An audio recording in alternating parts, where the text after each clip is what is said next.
Welcome back again. So, in today's class we will be discussing periodic orbits.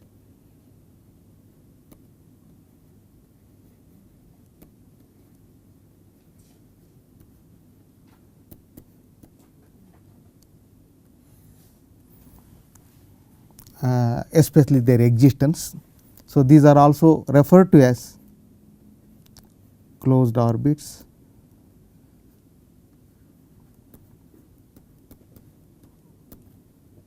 or paths.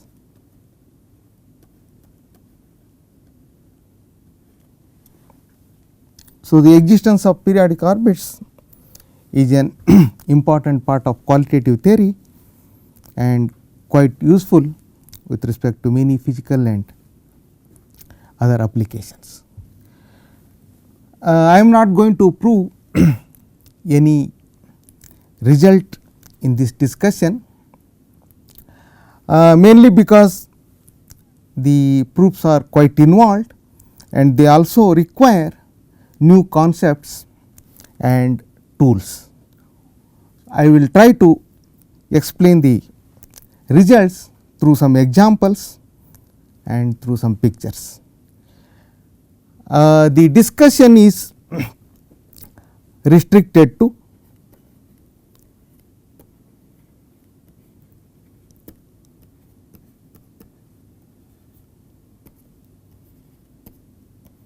(2D) systems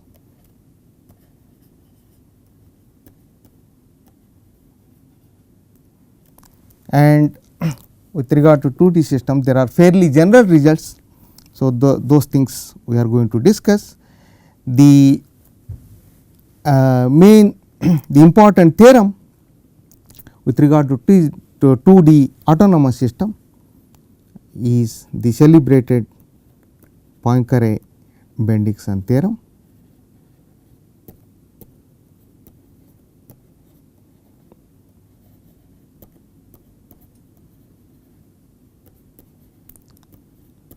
Which will be coming more or less at the end of this hour. Okay.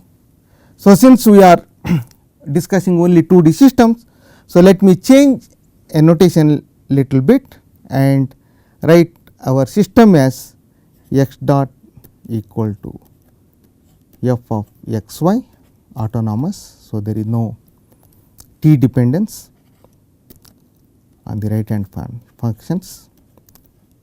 So, g x y. So, x and y are the unknown functions of t and this is our 2D system. Okay. So, we would like to discuss the existence of periodic orbits for this system 1. So, what are the necessary conditions? What are the sufficient conditions? There are only sufficient conditions, necessary conditions are too hard to come by. There are some that we will discuss them. Okay. So, recall again from the general lemmas we have learnt about autonomous systems. So, let me recall that. So, in this 2D setup, if x t, so let me write that y t is a solution of 1 satisfying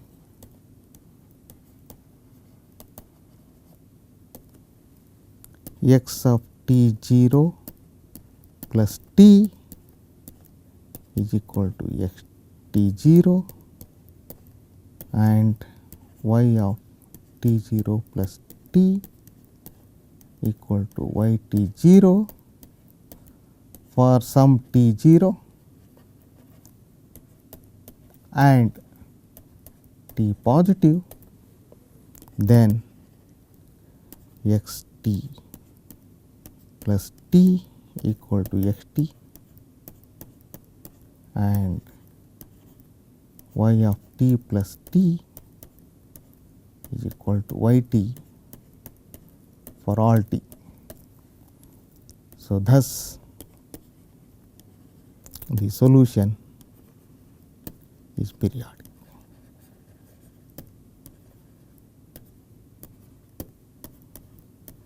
So, this we have already seen in a general context. So, in particular this is true for this 2D system. So, our first result, let me state it as theorem 1.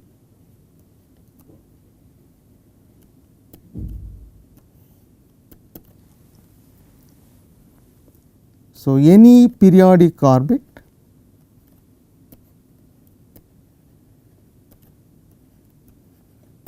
orbit that is related to a periodic solution, that is periodic orbit. Any periodic orbit necessarily surrounds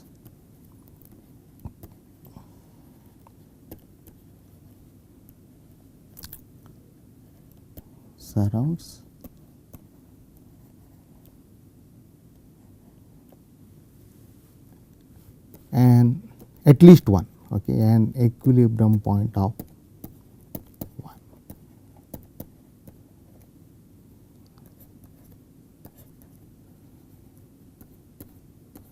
Of 1. Okay. So, so let me just what does this mean? So, this suppose C is a periodic orbit of 1,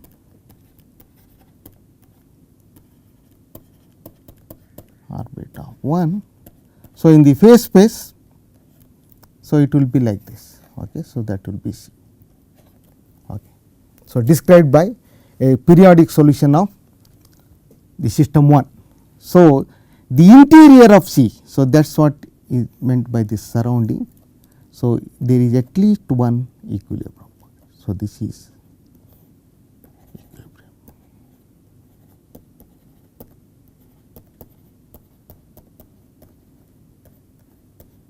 Okay. So, theorem 1 is in some sense a negative result. So, theorem 1 implies that no equilibrium points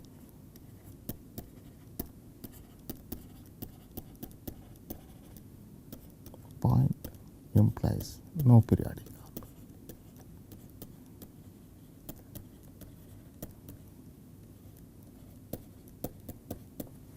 Okay. So, so in order to have periodic orbits, necessarily the system 1 has to have some equilibrium points. Okay. So, let me just briefly describe how this theorem 1 is proved. So, that is where the new tools, new concepts and new ideas come in, and they are bit advanced. So, just let me restrict myself to a discussion of that. Okay. So, let me just discuss that. So, to prove theorem 1,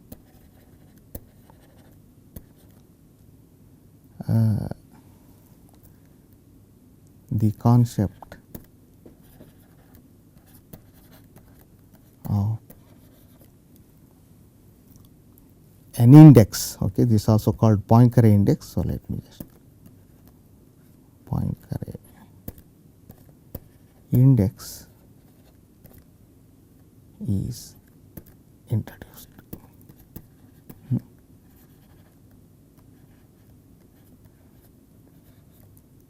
So, let me just briefly discuss what does that mean.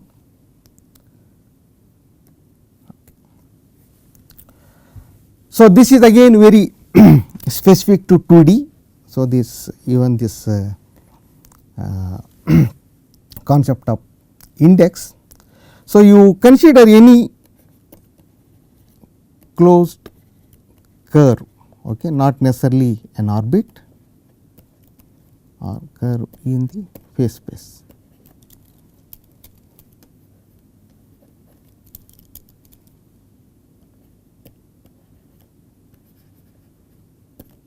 in the phase plane, we are in R2.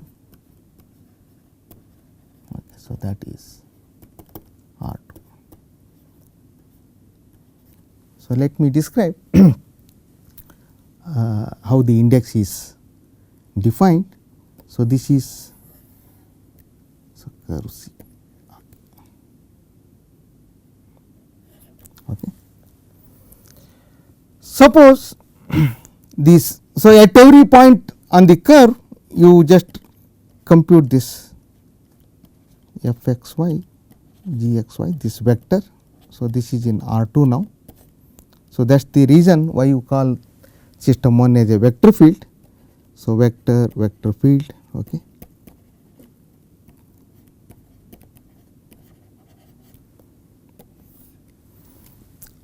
Suppose this vector is non-zero vector at all points of C, okay. Then it defines a definite direction. Okay. So, let me just draw here. So, this is, so this say x 0 y 0, a specific thing, and this is f of x 0 y 0 g of x 0 y 0. Okay. So, we say that this vector field is non-vanishing on this closed curve C. Okay. So, then at all points on the curve this vector has a unique direction. So, we can measure its angle from some fixed direction, say x axis. Okay. So, we can just keep it here, x axis.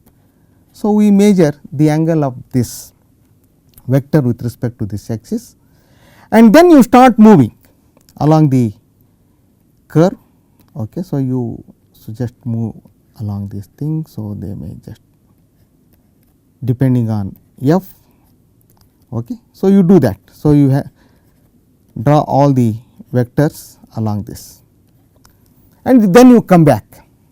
Then you come back and again you measure the angle at the point we started with. Okay. And so, measure the angle at a starting point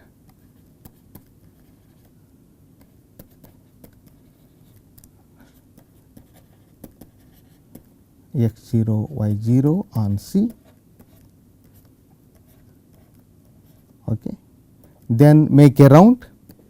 So, you keep on measuring the angles at all points, make a counterclockwise round, clockwise movement along C and return to that starting point again. Okay. And then measure the angle again.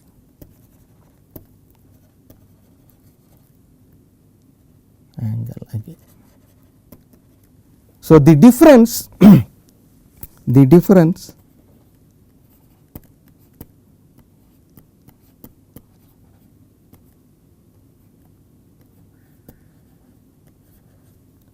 will be 2 pi k. So, k is an integer. So, it could be positive, it could be negative, or it could even be 0. Okay. So, that is what you do. So, this k is called. So, take some simple examples of closed curve like circles, ellipses, and you take a vector field which is non-vanishing on that closed curve, and then try to measure this angle. So, there is an analytic formula for this angle measurement. I will describe that in a minute. So, first the definition. So, this k is called the index of C. So, here the vector field is fixed, that f and g, that is coming from our system 1. So, that is why we are not, otherwise that is also part of the definition, but we have fixed that vector field f g. Okay. So, f and g are assumed to be smooth enough. So, the analytical formula for this k is analytical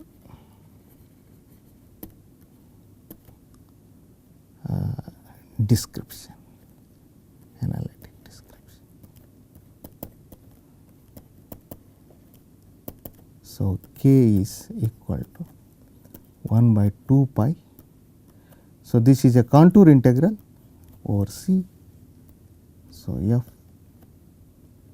dg minus g df. This is just by taking the angle is in terms of arc tan of g by f, and then you work out, and this will be the definition. And since we are dividing by f square plus g square, you see that assumption is necessary that this f, the vector field is non-vanishing on C, otherwise we will have trouble there. Okay. So, this is a line integral. So, when you have a parametric representation of this closed curve C, then this dg and df will be expressed in that thing. So, it will be a one dimensional integral. Okay. So, I am not going to that details. Okay. So, one important observation about this index, and that is very much used in proof of theorem 1, and this is the key observation. Okay. So, you start with C again, whatever C is. Okay. You determine its index. So, if you deform this thing, this closed curve smoothly,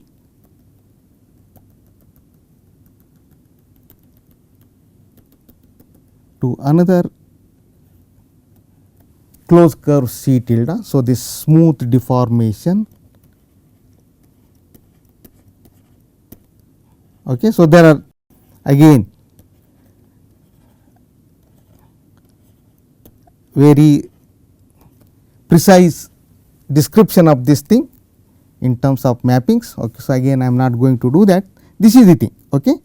The only requirement is this deformation should happen without crossing, without passing through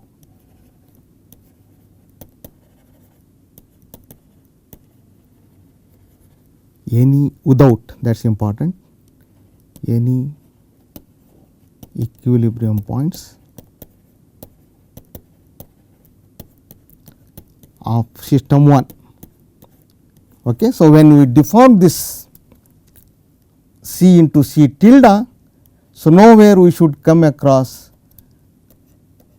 the equilibrium points of 1. Okay. So, that we should keep in mind. Okay. Then one proves, this is the important observation, the index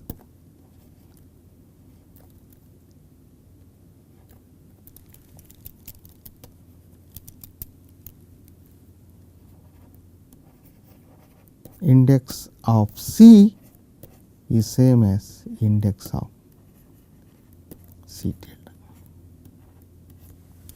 Okay. So, that is one important observation. Okay. So, in particular if a closed curve is C is such that in the interior of that C, if there are no equilibrium points of 1, then I can keep on deforming and make this length of this closed curve very small and eventually going to 0. So, what we get is, so thus if the closed curve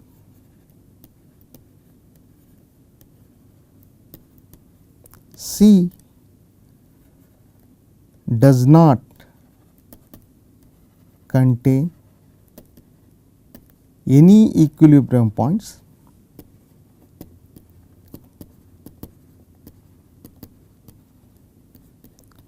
of 1 in its interior, okay, that is important, in its interior. So, I can keep on doing this deformation, we see that index of C is 0. Okay. So, whereas one can show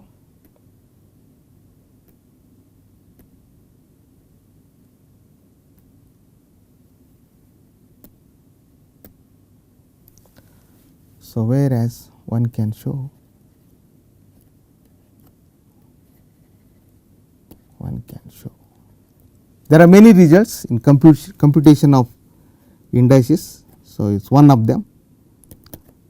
If C is a periodic orbit of 1,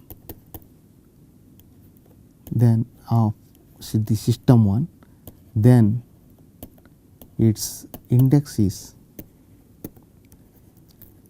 equal to 1. Okay. So, these are deep results, they are not at all trivial results, and if you compare the previous remark and this result, you will see that theorem 1 is proved. Okay. So, the next result, so let me state it as theorem 2.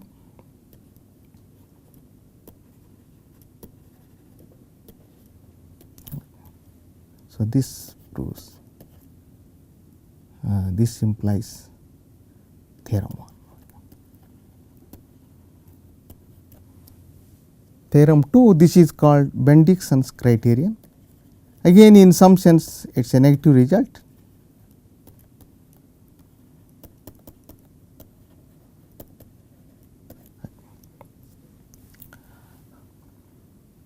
If in any region, I will write script r of the phase plane,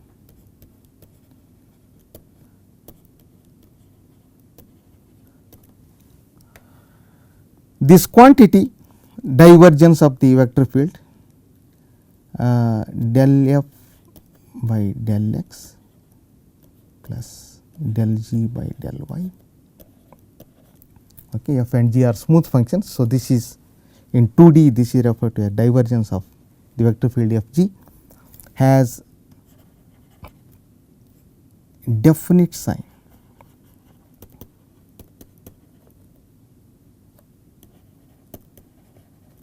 So, that is either it is greater than 0 or in R, at all points in R. Okay. So, either it is positive or negative, then one cannot have periodic orbits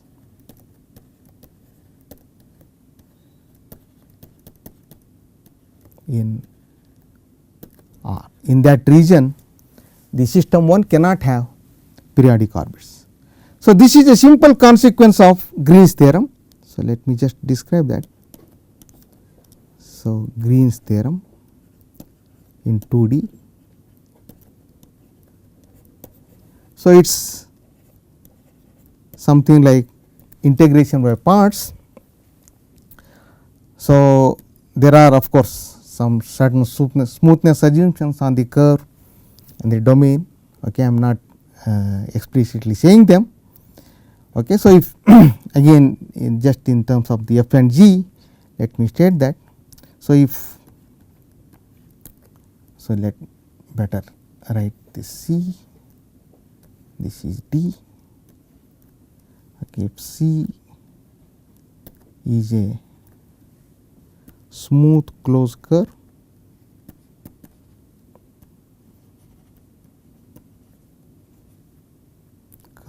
curve in R2 with D as its interior as in the figure,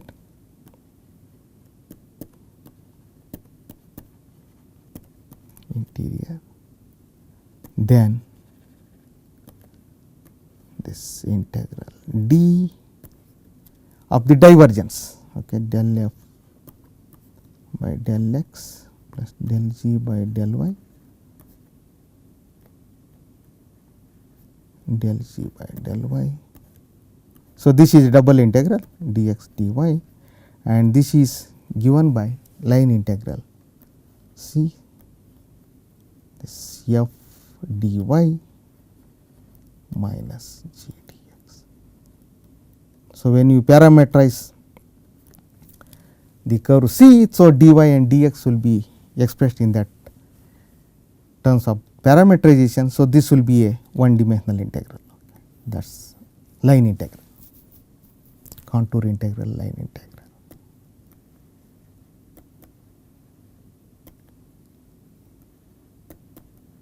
Okay.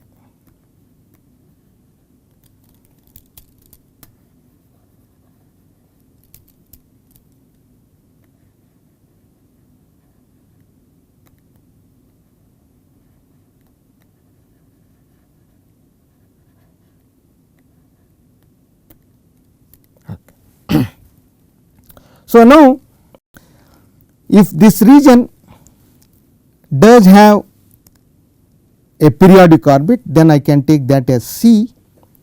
If this given region has a closed orbit to get a contradiction, and when C is a periodic orbit, you see that using the system 1, the right hand side is 0 if C is a periodic orbit,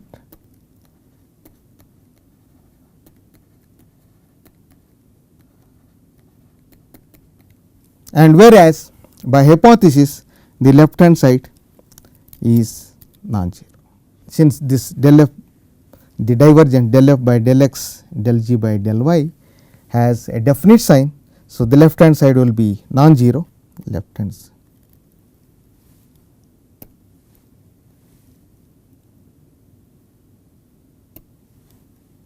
LHS will be non-zero, and that contradiction proves that the region will not have any periodic orbits. Okay. So, now we go to the celebrated Poincare-Bendixson theorem.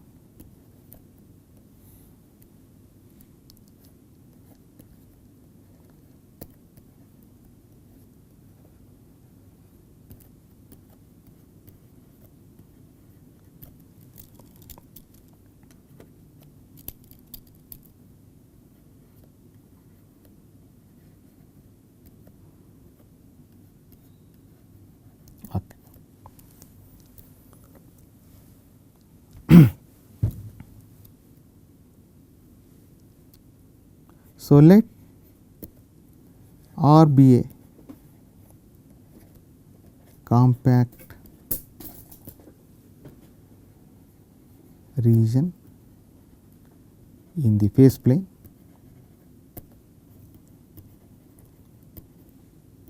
So, that means it is bounded and closed and bounded, not containing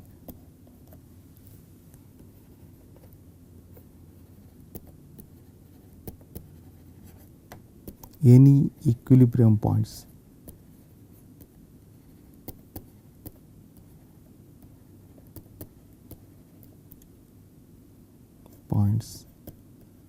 of 1.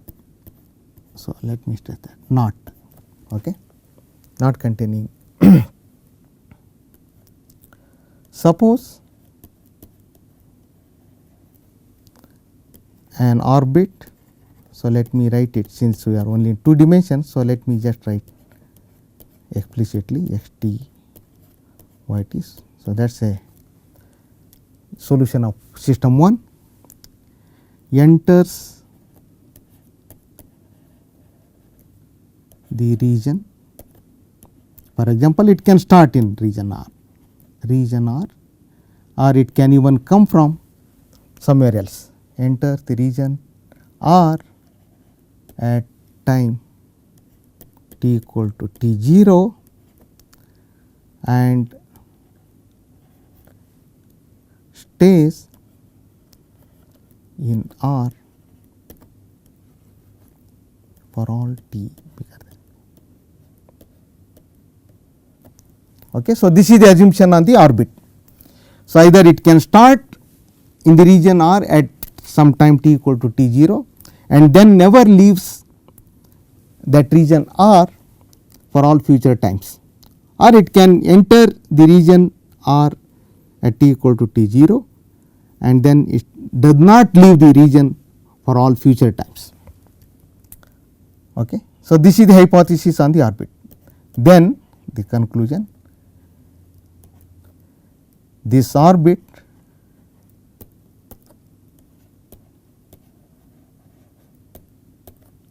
itself is a periodic orbit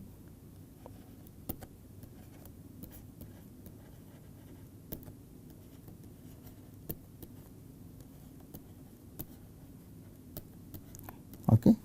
If not, so there are only two alternatives: or it approaches a periodic orbit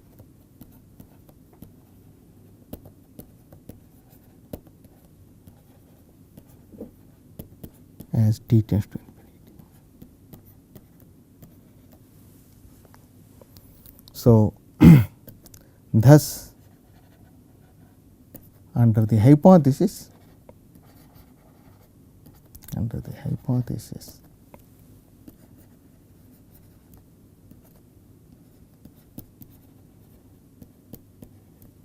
one will always have periodic orbits.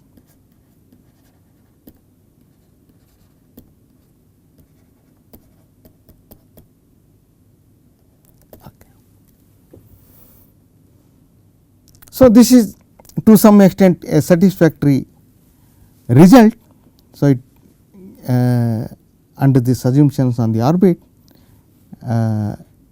it gives the existence of periodic solutions. But however, if you look at the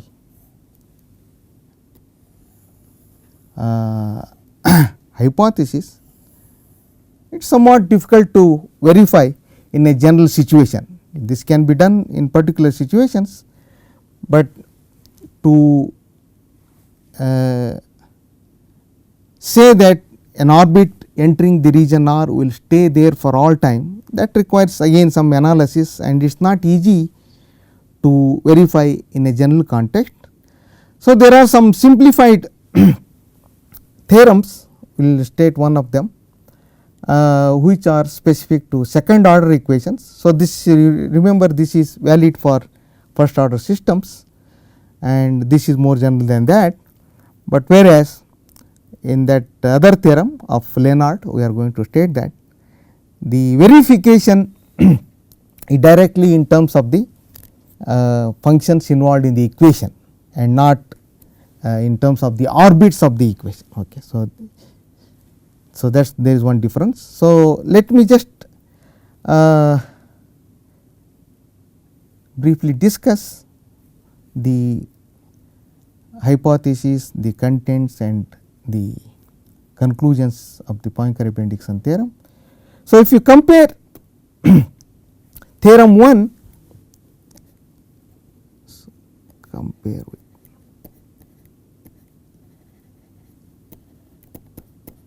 compare with theorem 1.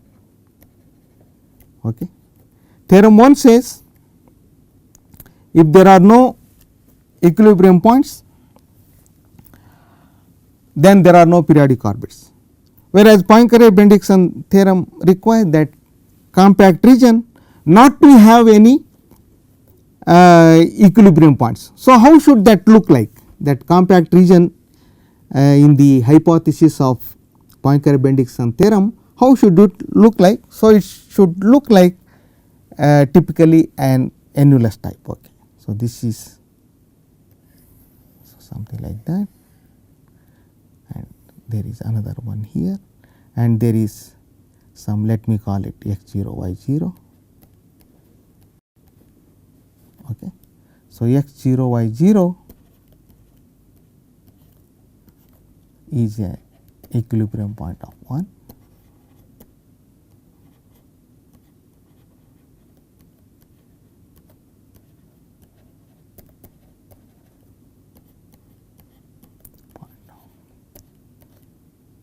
System 1, okay, and this is R. Okay. So, this is a typical example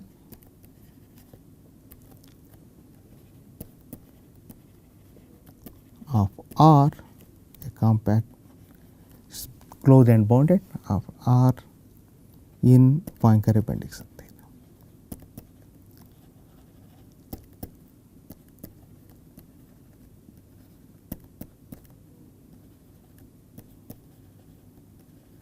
Okay. So, the requirement there is, okay, so an orbit of 1, it enters maybe at time t equal to 0 here, t equal to t 0, but once it enters it will stay there forever. So, you can just visualize that it may be approaching a periodic orbit. Okay. So, the state that it stays in that R forces that orbit to approach a periodic orbit. We will see some examples, okay, some simple examples we will see. And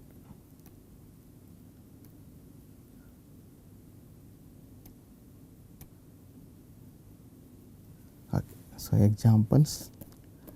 So, these illustrate the Poincare-Bendixson theorem.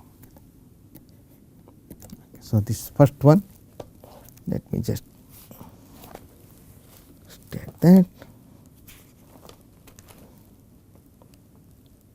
So, x dot equal to minus y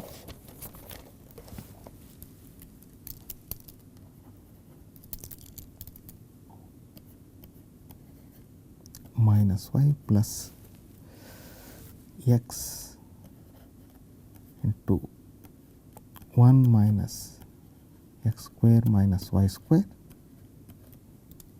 y dot is equal to x plus y into 1 minus x square minus y square. So, because of the presence of x square plus y square, it is convenient to express this equations in polar coordinates. So, usual polar coordinates. So, introduce, and these are helpful in many situations in 2D systems. Introduce polar coordinates. So, instead of variables x y, we have r and theta, okay, r cos theta, y is equal to r sin theta. Okay. And now we would like to have differential equations for r and theta from the given equations from x and y, and in general you see that. So, compute this thing, this is not at all difficult. Okay. So, this you can also check simple algebra, r dot is equal to x dot plus y dot. Okay. And you also for theta you have that r square theta dot is equal to x y dot minus y x dot. Okay. This is a more general set. If you introduce this polar coordinates x equal to r cos theta, y equal to r sin theta. So, then we will have differential equations for r and theta given by this. And now if you substitute the given expressions for x dot and y dot, okay, so this implies, so I have this, and let me write that thing and you can easily check that r dot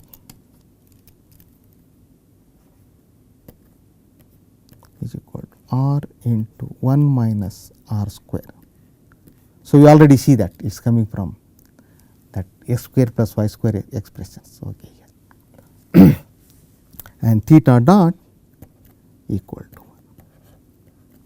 Okay. So, in this setup you see the r and theta variable, they are decoupled. Okay. So, r does not depend on theta and theta does not depend on r. So, we can separately solve for them, okay, whereas the original system x and y are coupled very much. Okay. So, we can solve that thing, but before that, so let us see the applicability of Poincare-Bendixson theorem. Okay. So, just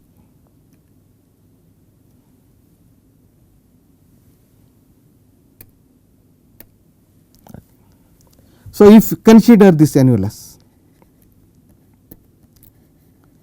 consider the annulus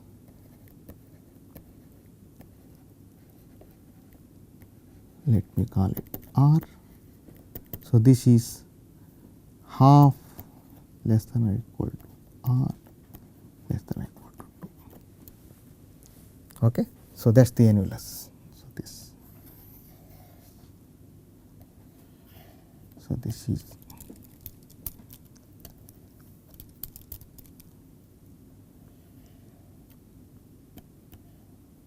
half and this is 2. And here 0 0 is the only equilibrium point, that is you can check 0 0 is the only equilibrium point.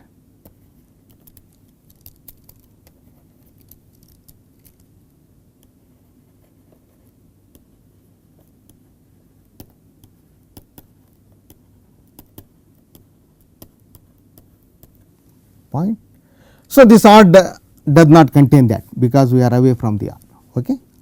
And now, if you look at the equation for r, you see that r dot equal to r 1 minus r square, and in the on the internal spheres. So, at r equal to half, so r dot is positive, and at r equal to 2, r dot is negative. So, that means if an orbit in r try to approach the boundary of inner sphere, it will be again pushed back in the region because r dot is positive. So, as soon as it comes here, it has to again go back in the region, and when the orbit tries to leave the upper the outer surface of the outer sphere, outer circle, then it will be pushed in because r dot is negative. Okay. So, something comes here, again it has to be pushed out. Okay. And here if it comes here, it has to be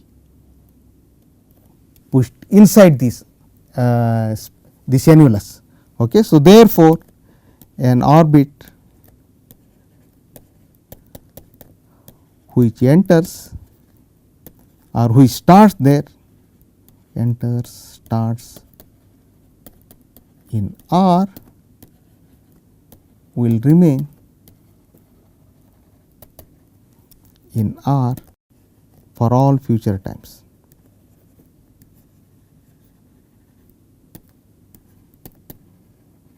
Okay. So, this is what I was telling. So, in this particular case, we are able to prove that the orbit never leaves the region r once it enters there or when it starts there. So, this, but in general it may be difficult. Okay. So, Poincare-Bendixson theorem implies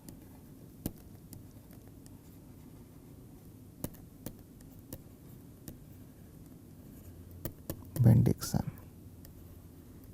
implies existence of a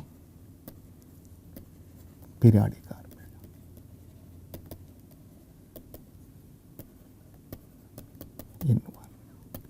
In R it will be there. Okay. So, in fact, in this case we can explicitly construct that. Okay. So, again recall we have this thing r dot equal to r into 1 minus r square and theta dot equal to 1. Okay. So, explicitly we have this. So, solve, we get r is equal to 1 plus c e to the minus 2 t to the minus half and theta is equal to, you can just write t plus t 0. T 0 is some arbitrary constant, c is also a constant. Okay. So, therefore, we have x t is equal to r cos t plus t 0 and y t is equal to r sin t plus t 0. Okay. And t 0 and this constant c are fixed by the initial condition. So, suppose c is equal to 0. Suppose c is equal to 0. Then r is identically 1 from that equation. So, this in this case this implies the yes, and certainly that is periodic solution. So, r equal to 1 is a periodic orbit. So, we are explicitly finding in this case that r equal to 1 is a periodic orbit, and its that orbit is obtained by taking s t is equal to cos of t plus t 0 and y t equal to sin of t plus t 0. Okay. So, let me just draw that. Okay. So, this is 1. So, you put the arrow appropriately in which directions, counterclockwise, clockwise direction. Okay. So, let me not do that thing. And when c is negative, just look at here, if c is negative, this quantity is this, maybe there is some c there. Right? Okay. If c is negative, then this is less than 1 and we are taking in the denominator. So, r will be bigger than 1. So, this if c is less than 1, less than 0, r will be bigger than 1. So, the orbit starts outside this circle of radius 1 and eventually approaches. Okay, let me use different color. It eventually approaches this, or it can do it counterclockwise also. So, if c is, so this is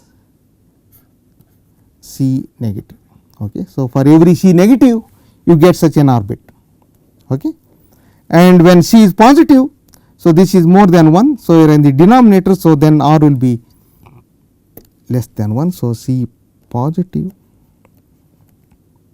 okay, r will be less than 1. So, from inside it will be approaching that either clockwise or counterclockwise. Okay. It will not go on that thing. Okay. So, just it will approach that. Sorry.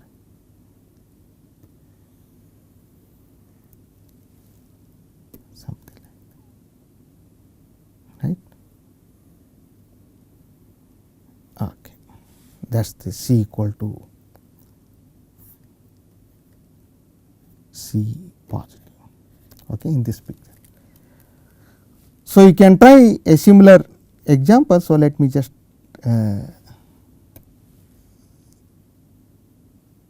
say that. Okay, so example 2, x dot is equal to 4x plus 4y minus x square plus y square, y dot is equal to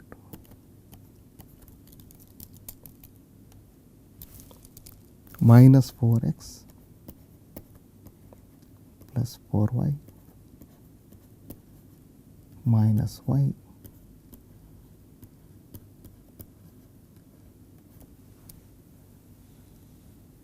same thing.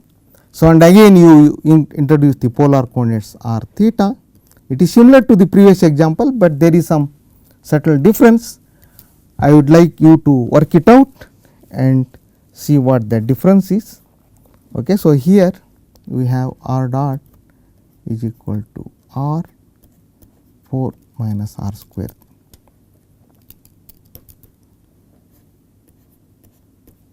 r square. So, again and theta dot is different, theta dot is minus 4 I suppose. Okay. And this makes a difference. Okay, work it out from the previous example. So, again this r equal to 2 is a periodic orbit.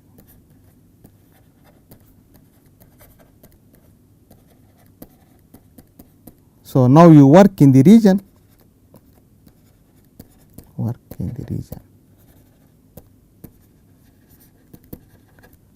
r say 1 less than or equal to r. Okay. Okay. So, now next I will describe this Lenard's theorem, theorem 4.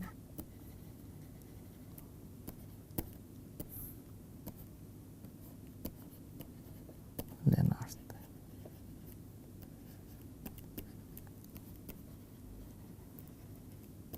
Okay. This theorem is very well motivated by the van der Pol equation. So, in fact, the hypotheses are well suited to that van der Pol equation. So, this applies to second order equations. So, x double dot plus f x dot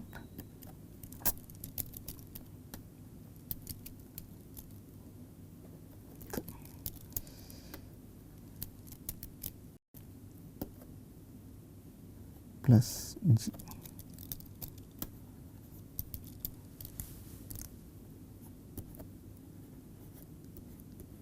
g x equal to g. So, f and g are smooth functions.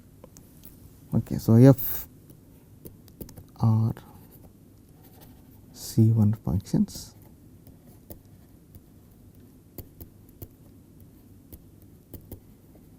Satisfy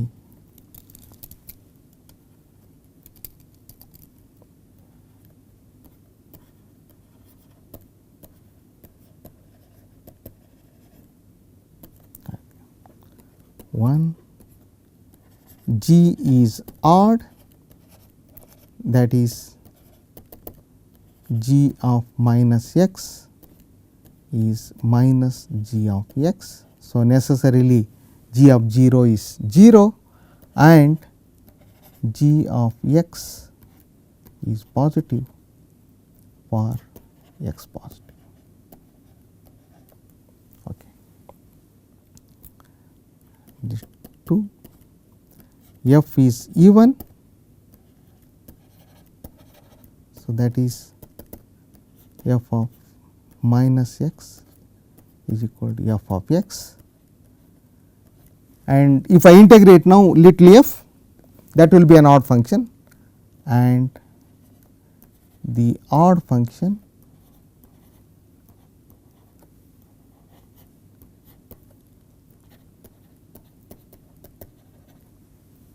f of x, capital F of x, which is integral 0 to x fs ds. So, you integrate this even function. Okay. So, the requirement on capital F has a unique positive root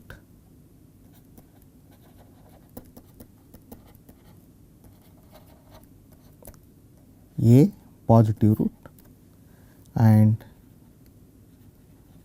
fx is positive and okay, for x bigger than a and approaches infinity as x tends to infinity. Okay. So, as I said earlier, now the hypothesis is purely in terms of the coefficients of the equation. So, no orbits are involved here. Okay. It is purely in terms of the coefficients in the equation. Okay. So, somewhat easier to verify than the Poincare-Bendixson theorem. Okay. So, here is the picture of f. So, this is f. Since it is odd, it is 0 here and we require another 0 here. So, it is negative here, okay, and okay, I did not say that, and fx is negative for 0 x less than a. So, this is f, okay, and g is that is positive there. Conclusion.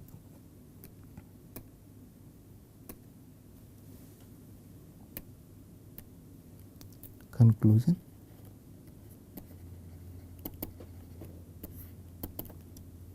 There exists a unique, okay, so there is more unique periodic orbit.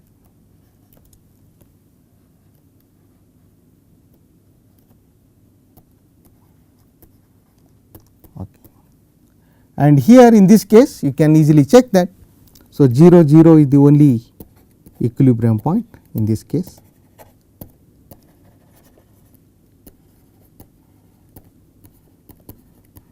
Okay. And there is more to it. So, any other orbit will spirally approach that periodic orbit. Okay. So, the example, as I said, it is motivated by the van der Pol equation.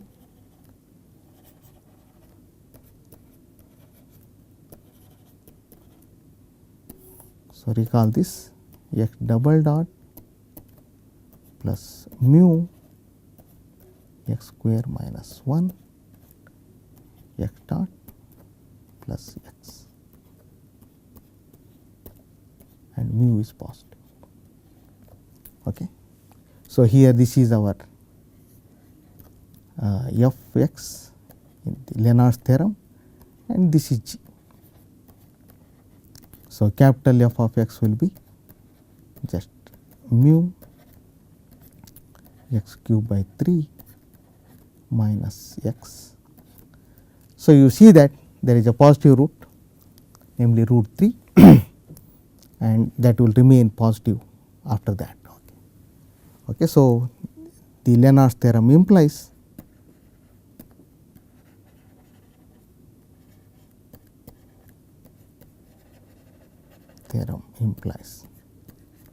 that existence of unique periodic solution.